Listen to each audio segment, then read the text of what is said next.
Mən heç yadımdan çıxmaz deyən Dəqiq Heydər Əliyev sevirdi belə şeyləri.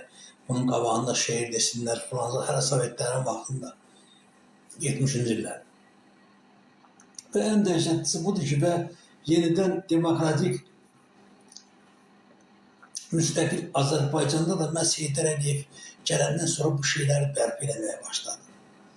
Yəni Heydər Əliyev sevir, ölür tərifdən ötürü ki, yəni bu təsəvvür edin, xalqı, milləti minsin, talasın, ürəyinə təristliyi yaşasın və bunu tərifləsinlər. Heydər baba filan, gün dalını dağlasın filan.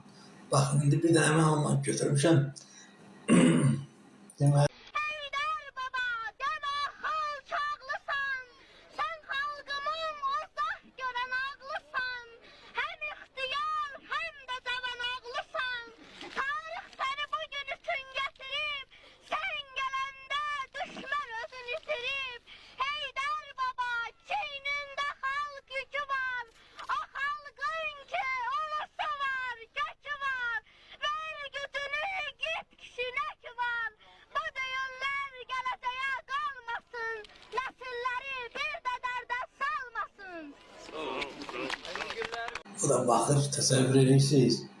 Heydər Əliyev də belə baxır, ürəyində fikirləşir ki, böyükcə boy vurma kişilər falanlar da fikirləşir ki, bunlar fikirləşirlər ki, mən bir üzr istəyirəm, götdü başladım onda mən deyəni, bunlar məni belə hesab edir.